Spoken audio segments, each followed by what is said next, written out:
Hi everyone, welcome to the channel. This is Ankit and I'm a senior software engineer at Google. Today we are going to cover a classic system design problem, that is designing a chat message application like WhatsApp. As part of this video, I'll cover the core features of a chat application, which is sending a message, group chats, and ensuring messages are delivered when the user is offline.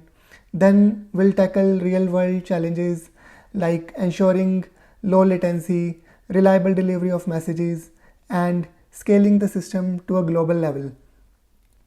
My goal is to provide you a clear structured framework that you can use to ace your next system design interview. So let's get started. Hi everyone, welcome to the channel. This is Ankit.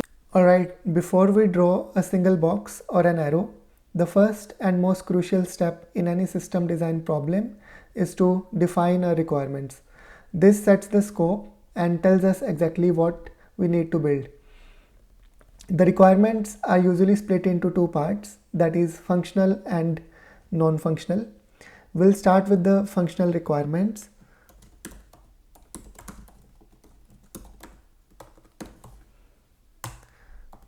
So functional requirements are the core features. These are the things our users or system must be able to do. So the fundamental feature of a chat message application would be sending and receiving messages.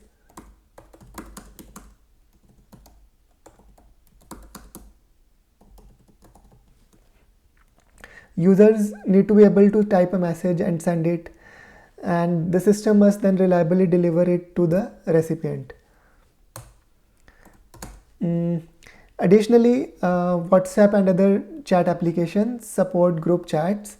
So a user should be able to create a group chat, add members, and send messages to everyone in that group. Group chats support.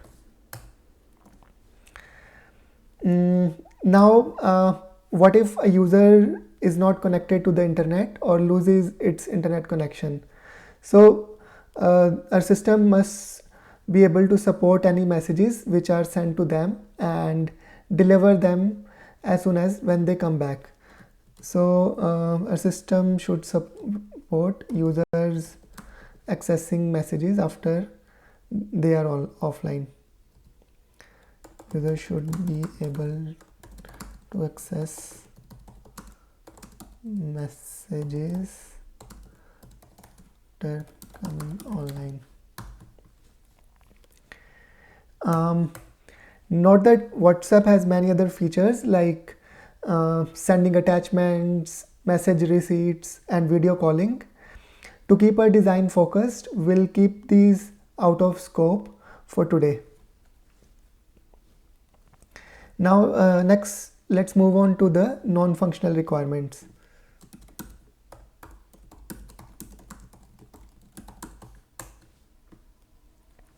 So non-functional requirements are the qualities of our system. They describe how well our system performs. So for an interview, it's critical to quantify these requirements so that we are not talking in general terms. So one of the most important requirements of a chat message application would be the low latency, and yeah, we can quantify the latency up to some number, and let's say we'll target our latency to be less than 500 millisecond. And additionally, our system must also handle massive volume of messages sent, so our system should have a high throughput.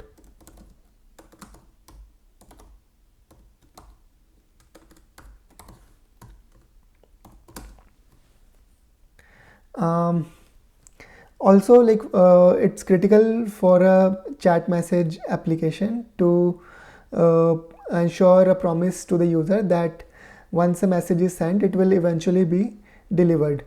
So our system should ensure reliable delivery of messages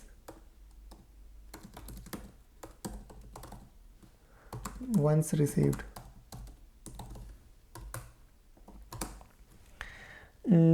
Additionally, a system like a WhatsApp would have a lots of users, and our system can't just work for a handful of people. It must be built to scale, handling a massive number of users and messages without any drop in performance. So a system should scale to millions or potentially billions of users.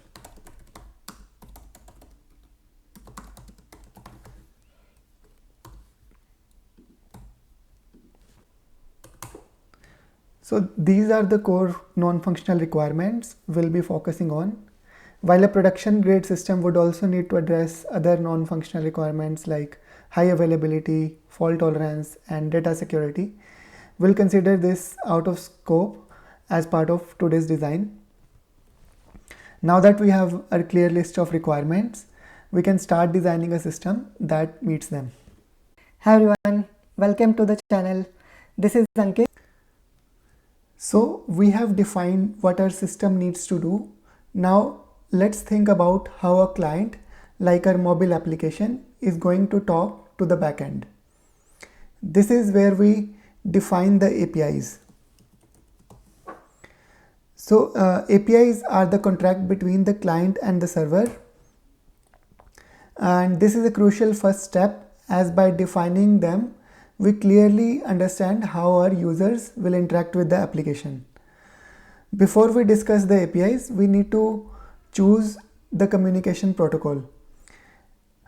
In a typical web application, the client asks for data and the server responds. The server can't just send new data to the client whenever it wants. This is a big problem for a real-time chat app where a user needs to receive messages instantly. One option is to use polling, where the client constantly asks the server, "Are there new messages?" This is highly inefficient, as it creates a lot of unnecessary network traffic and introduces delays. A much better approach for a chat app is to use WebSockets. And think of WebSocket as a bidirectional persistent connection between client and server, and once the connection is established, it's a two-way street. Both the sides can send messages to each other at any time. So this gives us real-time speed for message delivery with reduced overhead of polling and establishing the HTTP connection for each message. The main downsides of WebSocket is the complex managing of stateful connections. But for a real-time chat application, these are the challenges we must solve and not the reasons to avoid them. Because we are using WebSockets, we don't have traditional RESTful APIs. Instead, the client and server would talk to each other using a set of simple commands. And I'll write a few of them. First, let's see what the commands would be sent from the client. Commands sent from the client. First one would be the send message command. So this would be the most common command sent.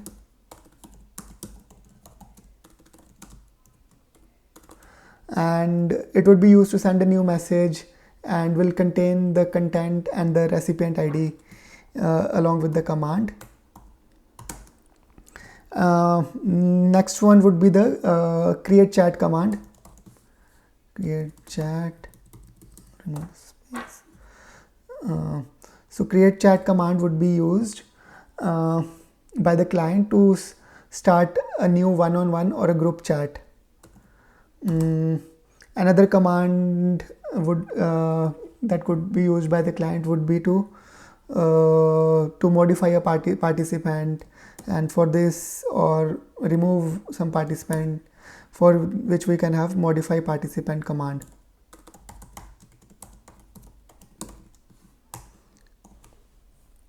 And also the client may want to acknowledge the receipt of some message, so for which client would send the message delivered acknowledgement command,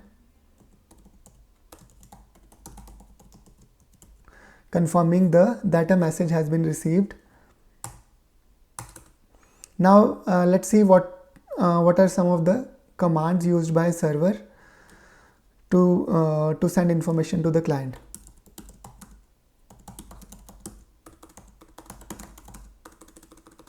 The server, like send message, first one would be the new message command. So this would be a push command that server sends to the client to deliver a new message. Second one, similar to message delivered acknowledgement, server may want to send the acknowledgement on receipt of a message. So for this we will have message received a command.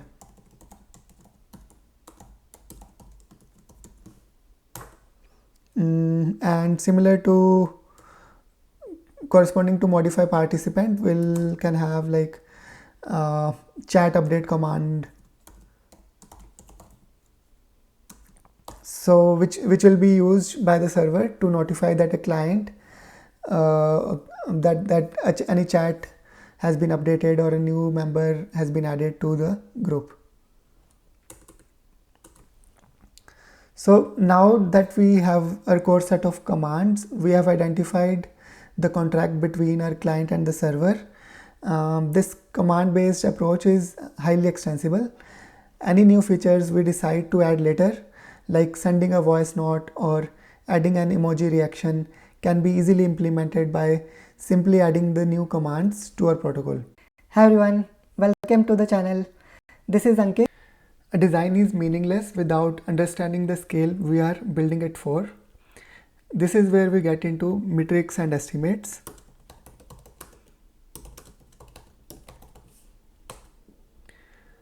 This part of the interview is where you can really impress by demonstrating your thought process and understanding of what drives the design.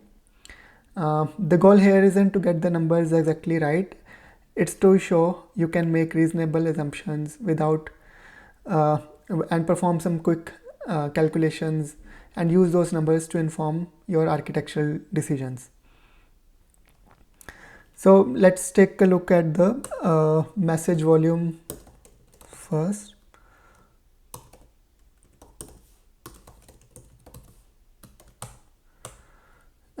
Assuming that we have around 1 billion daily active users on our platform and each user sends 20 messages per day. This is a conservative number and many users may send far more, while some are just passive readers. So for this we'll have around total messages sent per day will be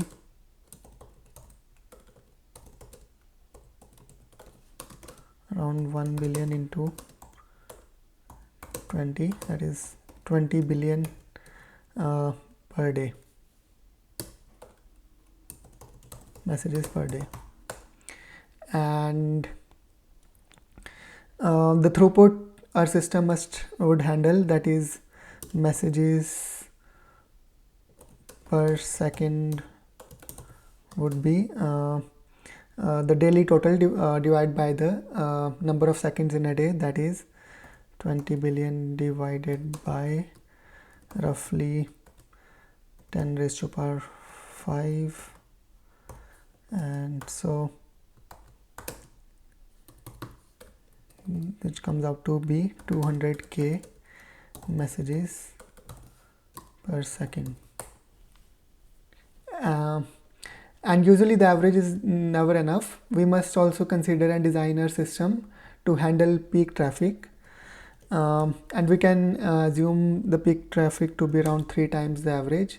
So with this our system should handle 600k messages per second. This tells that a single server wouldn't be sufficient, and we would need to build a distributed and highly scalable system with load balancers. Now let's move on to the storage estimates.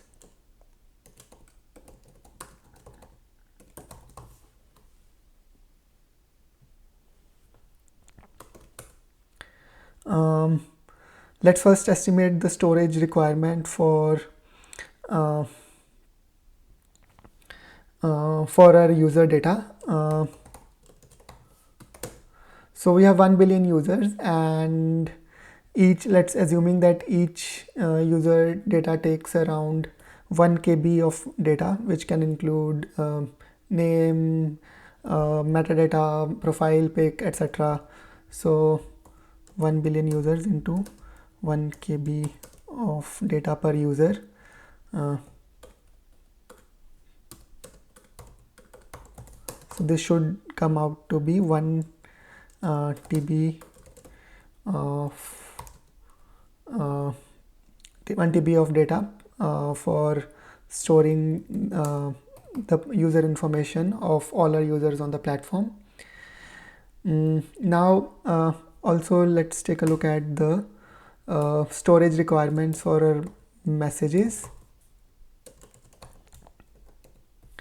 So our messages would be temporarily stored, and we can assume our data to be around, like for one message data to be around 500 bytes, and with 20 billion messages per day,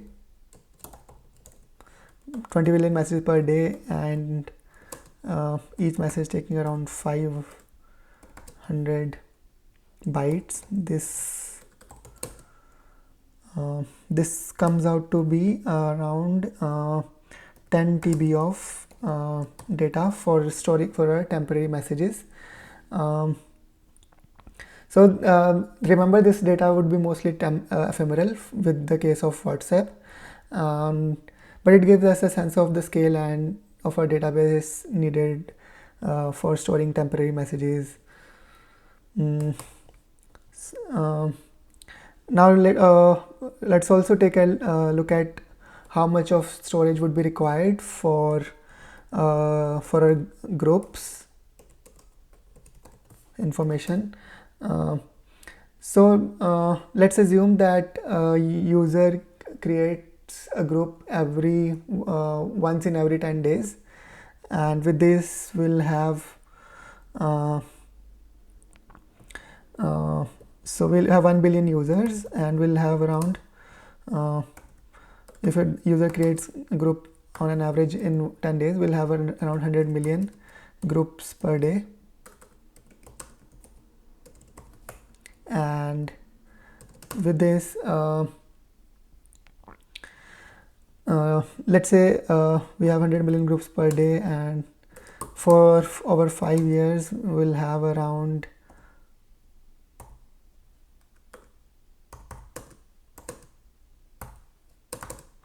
and this comes up to be around 200 billion groups for over 5 years. And and with this let's say each group would have around 10 participants on average, and for each user we would be storing some metadata about the access permissions and etc., and it takes around 50 bytes for each user. And with this we have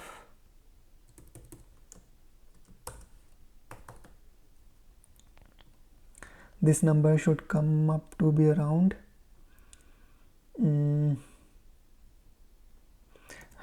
TBs data for storing the groups.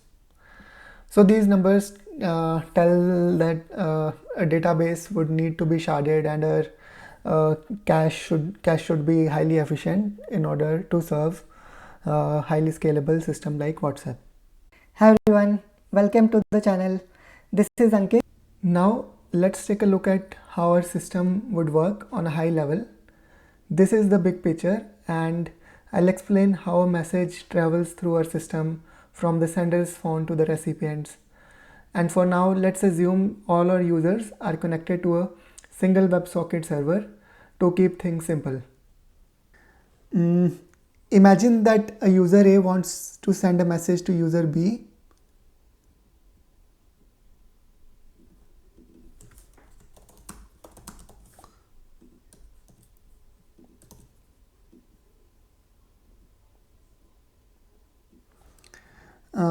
And user A's mobile app is connected to our system via WebSocket. So it's connected to our system, connected to WebSocket server.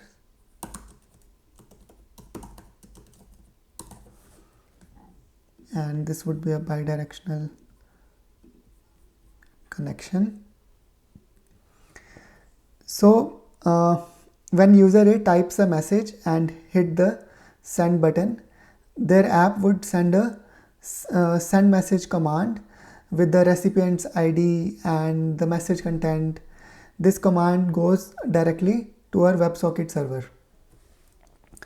The WebSocket server would be responsible for just receiving and sending the messages from our from users, and the business logic would for relaying the message and everything else would be done by another service. And let's say this is messaging service.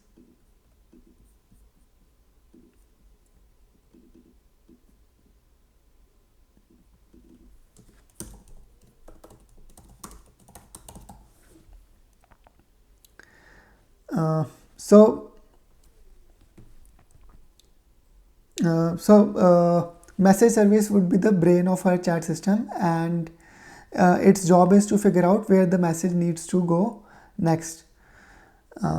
So message service would check with their WebSocket server, and this web server socket would maintain a list of all currently connected clients.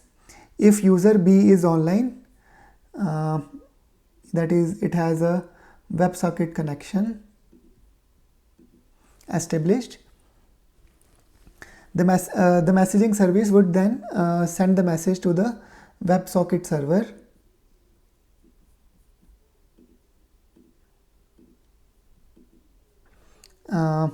Which then would instantly push it to the user B's device. So this should be B. If user B isn't online, the messaging service can't deliver the messages directly. So instead, what it will do is it will first store, as a first step, will persist the message in a database.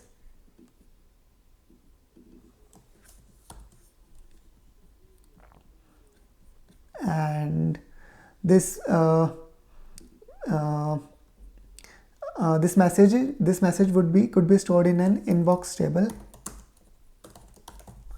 which would have for each recipient it will have the user ID for which the message needs to be sent and the message ID.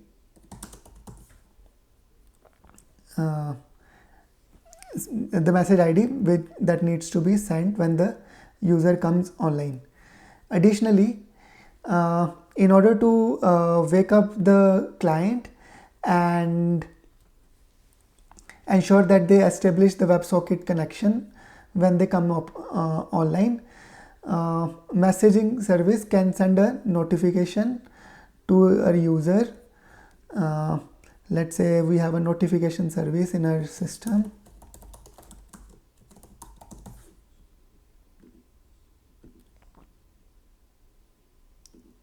So a notification service would use either Apple push notification service or Google Cloud messaging to for Android to send the push notification for waking up user B's mobile application, and user B upon receiving the notification would reconnect with the WebSocket server, and once the connection is established, WebSocket server would check with the messaging service and get all messages, all the messages for in user B's inbox table. Sorry. So for this,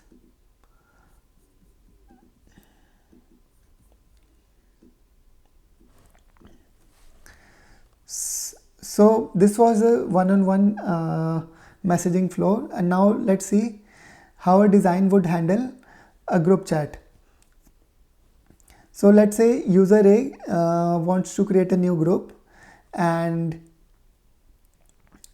for which, and this the client, they will send a create chat command which will be received by WebSocket server, and WebSocket server will relay it to the messaging service, and messaging service would store the information about this chat in a separate table, let's say groups table,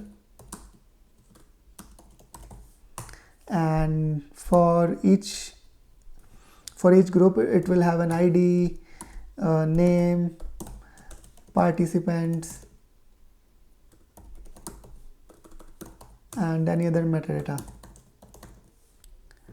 Now when a user sends a message to the group, their client would send a send message command just like before, but this time it would include a group ID instead of a single user's ID.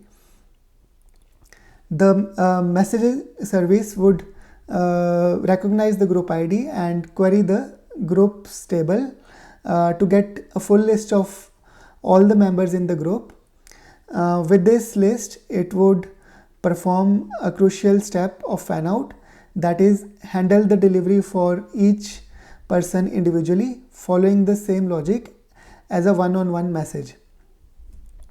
That is, for every member who is online, the message is pushed directly to their WebSocket connection, and for any member who is offline, the message is first stored in their personal inbox table to be delivered later, and a push notification service is triggered to their device. So this is a simple design using single WebSocket server. While it gets the job done for our basic requirements, it has several critical issues when it comes to scalability and reliability. We'll address those in our next section, that is deep dives. Hi everyone, welcome to the channel. This is Ankit. Now that we have our basic design, it's time for the deep dives. This is where we address the how behind our design choices and tackle the non-functional requirements we talked about earlier. First of all, a simple design with one server won't work. All of our users cannot be connected to a single chat WebSocket server. To solve this, we need a way to distribute our connections across a cluster of servers. For this, we could use a cluster of WebSocket servers behind a load balancer.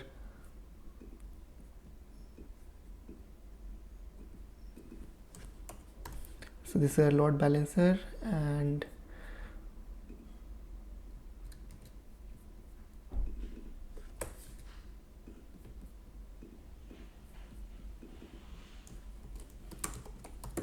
this is our cluster of WebSocket servers.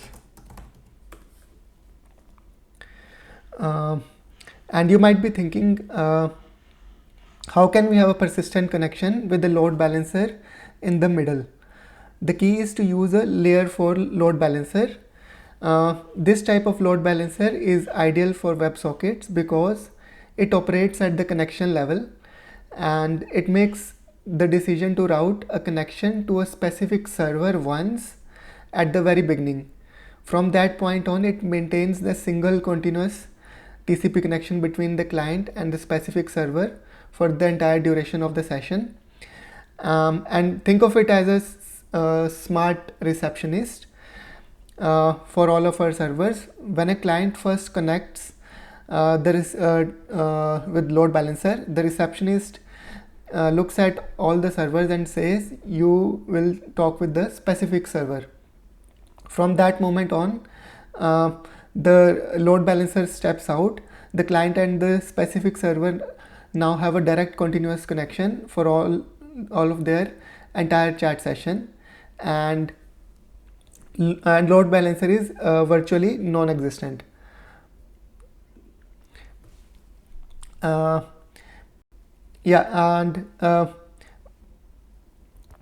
this is how we can have multiple WebSocket servers and persistent connection.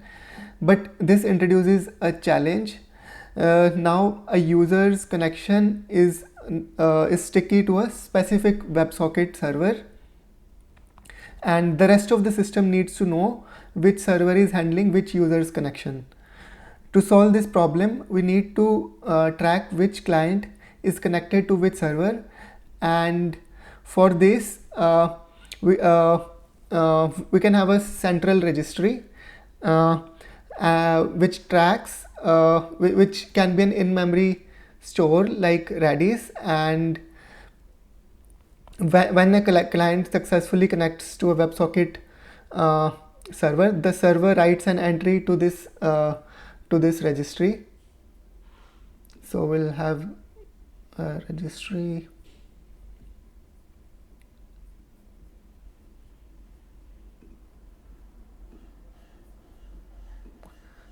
Let's say it's a Redis registry.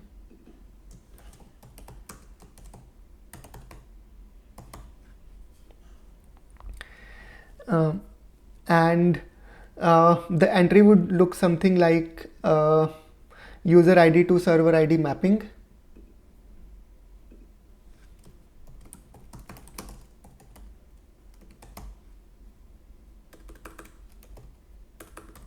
Connection registry, and it will have fields user ID, server ID.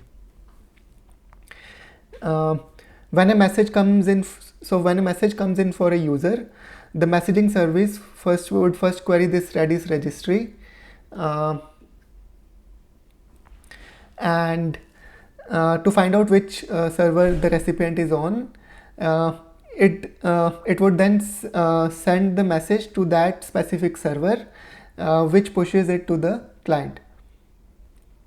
This design allows the entire system to scale horizontally, and we can add more WebSocket servers as our user base grows, and the registry ensures that every part of the system always knows where to find an online user. Now that we have addressed how to scale a chat server, let's move on to our non-functional requirements. First up is the low latency and high throughput. Imagine a user sends a message to a large group of 100 people. If our messaging service had to handle the entire delivery process synchronously, that is one after the other, it would be a major bottleneck, as it would have to look up for all the 100 members from our database and try to deliver the message to each member individually and wait for their response of successful delivery attempt. It just if one of these connections is now slow or server is temporarily down, the entire process for the group message would be delayed, and during this time the message service cannot accept any new messages, which would significantly our system's throughput. And the key to solve this is to decouple the parts of our system by using a message queue. So when the message service receives a message, its only job is to perform a quick validation and immediately place the message in a queue.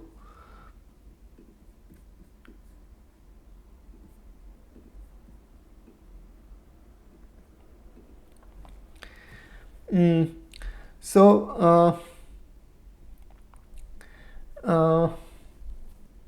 so the message service wouldn't wait for the delivery to happen, and it's an asynchronous process. By not blocking it, the message service would be able to accept the next message, ensuring high throughput. Now uh, now the messages in the queue would be processed by a separate service, and we can have an consumer service processing the messages.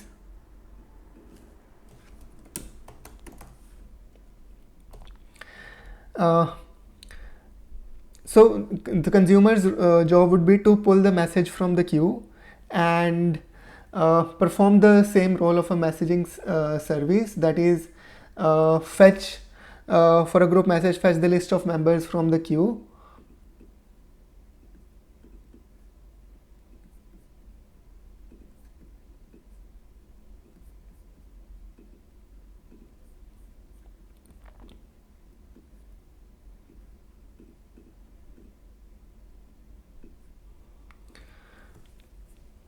And then once it fetches the participants, it would then asynchronously try to deliver the message to each member in a similar manner. So our consumers will be connecting with the WebSocket servers, and all if the participant is offline, uh, the message consumers will call the notification service to post a notification on the user's mobile device.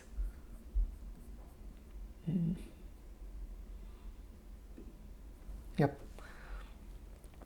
So this design is powerful because it decouples the entire system. Our messaging service is always available and fast, and while the consumers can take the time to process every message and ensure that it is delivered, we can also we can scale these components independently. If a group chat uses spikes, we can simply add more consumers to process the queue faster.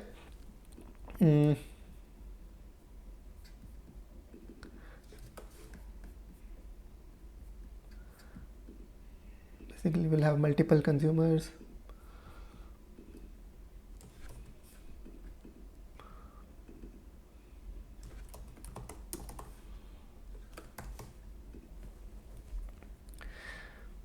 And without like our messaging service, without having to scale the messaging service, we can add more consumers, and this is how we can achieve both low latency for the sender as well as high throughput for our entire system.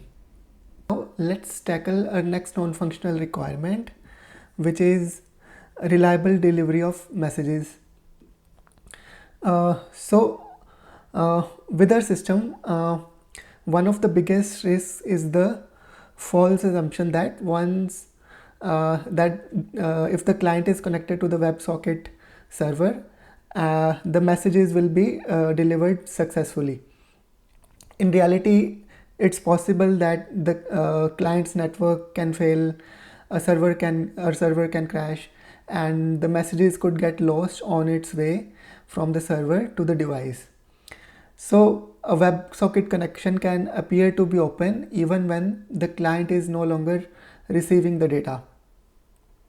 And so if our consumer or WebSocket server isn't able to detect this, and we delete the message from our system as soon as it is sent out, there's a chance that the message is lost forever without it being received by the user. To solve this, we can introduce a two-step process that guarantees that every message is received. So the first step would be to never trust the delivery attempt. That is, when the consumer service wants to send the message, it would first write the copy of that message to our inbox table, which we already do when the user is offline, but we can extend it even when the user is online. So this would act as a safety net and ensure that message isn't lost and is safely stored and ready to be retrieved by the client the moment they reconnect with their server. So this was the first step, and additionally, as a second step, what could be done is to have the recipient's phone could send a confirmation that a message was received.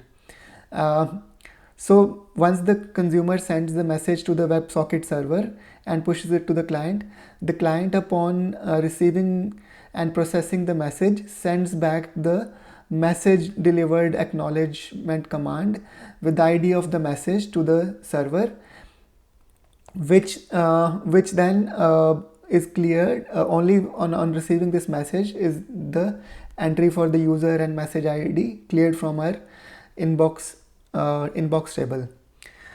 So this ensures that even if the server crashes, the network drops, or the client fails to receive the message is not lost and it remains in our inbox table until the time the client successfully receives it and confirms the delivery. And this is a foundation for our guaranteed delivery promise. Now let's see how we can scale our entire chat application with millions of users. Let's see what are some of the bottlenecks. So every time a message is sent, it would be posted to this message queue, and our user base grows. This queue can become a massive bottleneck, and one machine can't handle millions of messages. It's like a single lane highway trying to handle all the traffic of a major city. To solve this, we can shard our queue, which means we'll split it across multiple machines. But how we split it is the most important decision. So you might think we could shard by message ID or user ID. So this would put all of users' messages into one queue. It seems logical as it guarantees that all the messages sent by a single user are in order. However, this would be a bad choice for a chat app, as since a single group chat can involve multiple users. When a message is sent to the user, its messages will be when the message is sent to a group, its messages will be scattered across different queue partitions. This makes it impossible to guarantee that the messages for a single conversation will be delivered in the correct sequence. So the messages will the messages will arrive out of order and the chat history will be a mess. So the right way approach would be to shard by the chat ID or the group ID.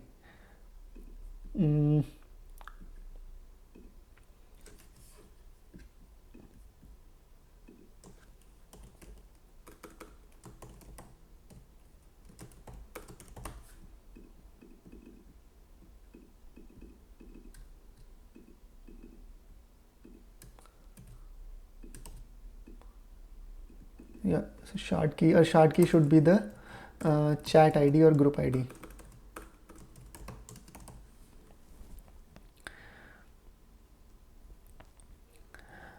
So this assigns all the messages of a single conversation to the same queue partition. So how it would work is that when a message is sent, we send the unique chat ID to determine which queue partition it belongs to, and all the messages for that conversation would go to the same partition or same machine. This guarantees that all the messages for every conversation are processed chronologically, and this is essential for a good user experience. One downside is that with using chat ID is that a highly active chat with a lot of participants could be a hotspot and could create an imbalanced load on a single queue partition. But this is much more manageable problem than messaging ordering, and you can mitigate this by having a dedicated queue for very large groups. But for most of the chats, sharding by chat ID is the most reliable approach. One other aspect to consider with scalability is how we scale our system to support large group sizes. So let's first understand what could be the potential issue with larger group sizes. So when a user sends a message to a large group, what happens if the delivery fails or a notification fails for just a few people in the large group of, say, let's say 1,000 members? The naive approach would be to put the original message back onto the queue for a retry. This would be inefficient, as it would waste resources by reprocessing the entire group, and it creates a lot of unnecessary work for our system, as most of the members have already received the message. This problem becomes a significant bottleneck as group sizes grow and message throughput increases. So a sophisticated approach for this would be to use a micro batching approach for retries. So our consumers initially would work in the same manner. That is, once the message is consumed, our consumers will start delivering the messages to all the members. Whenever a consumer fails to deliver a message to one of the users, it does not retry the entire group. Instead, it would create a new or a smaller message that contains the message and ID of the user for whom the delivery failed, and post it to a separate queue, which will be a retry queue.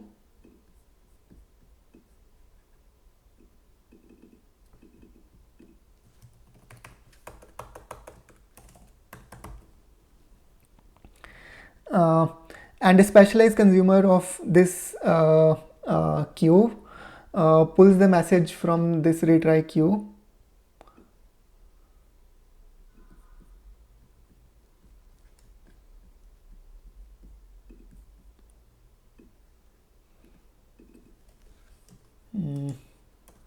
Let's call it micro batch consumer.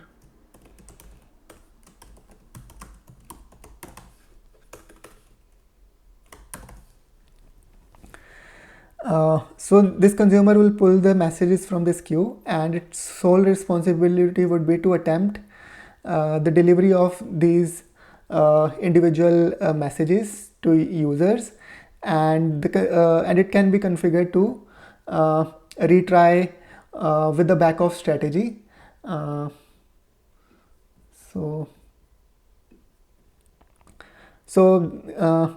is, the consumer will wait longer between each retry without affecting the main message delivery pipeline. And as part of scalability, we should also talk about scaling our database. Let's take a look at what all data we are storing and figure out how to scale each part. Our inbox table is a critical component that stores messages temporarily until they are confirmed delivered. And to make our design complete, we'll also have a messages table along with the inbox table to store the actual message content. So we'll have a messages table.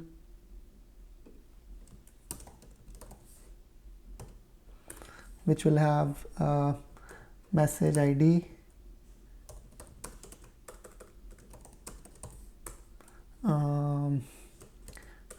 creator ID or user ID who created the message ID, and content, timestamp, etc.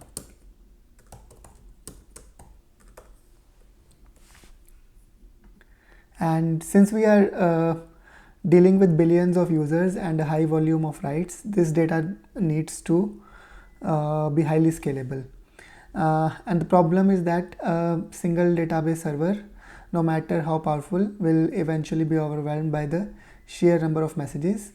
So to solve this, we must shard our data, and for this we can shard an inbox table by the user ID. So this can be a shard key.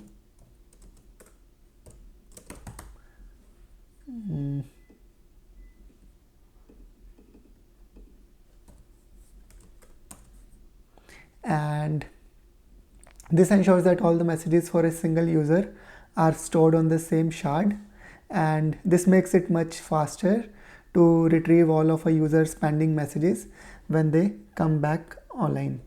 And obviously message ID would be the primary key for this table. And this sharding strategy ensures that we can ensure more shards as our user base grows, allowing us to scale almost infinitely.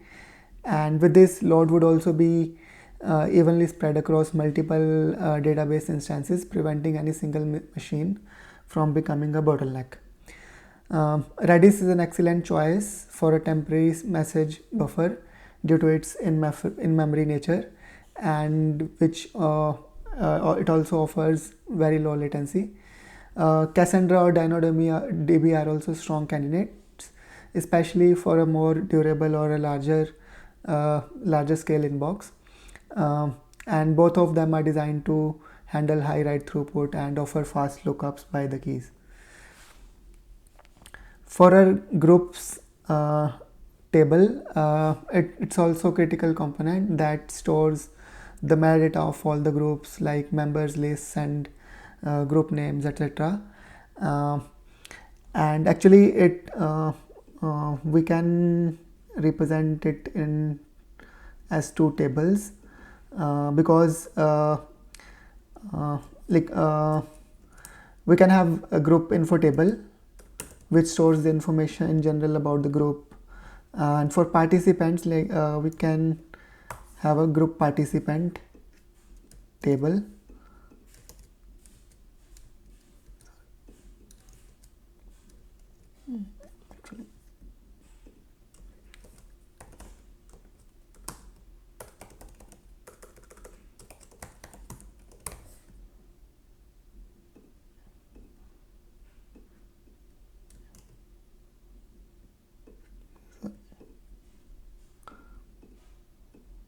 So this will be a group participant table, and this will just store the information about the group ID and the user ID.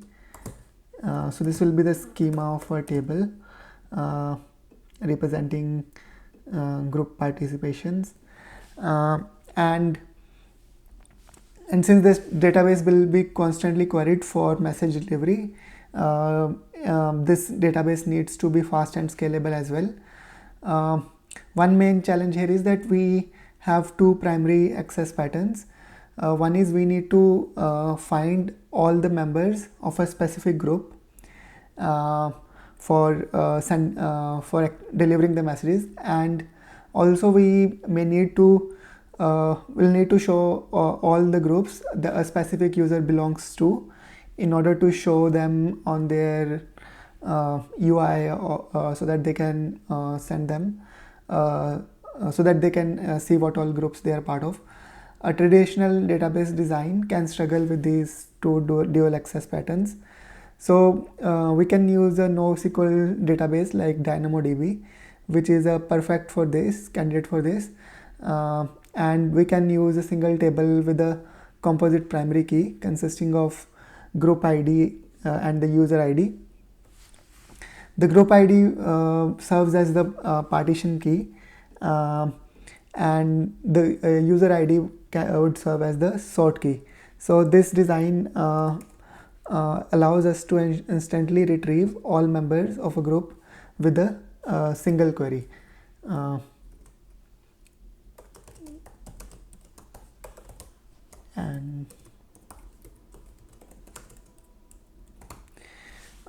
And additionally, To handle the reverse lookup, that is finding all groups a user belongs to, we'll create a global secondary index and we'll use user ID as its partition key for the global secondary index, allowing us to query all our groups user is a member of with equal efficiency. So this design gives us the flexibility to handle both access patterns with low latency, which is exactly what a highly scalable chat application needs.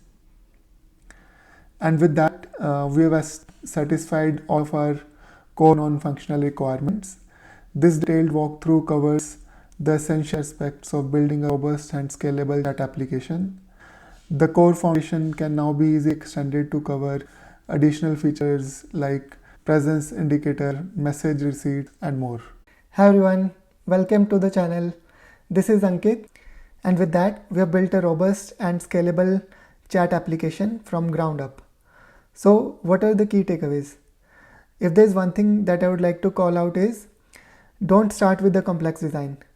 Begin with the simple design and only add complexity as and when a non-functional requirement like scale or latency forces you to do so. And this process of how you evolve your design to meet real-world challenges like scale and latency matters. I hope this video provides you a clear and structured framework to navigate your next system design interview. If you found the content helpful, please hit the like button and subscribe for related content. And if there's anything that I did wrong, please let me know in the comments. Thank you for watching the video. I'll see you in the next one.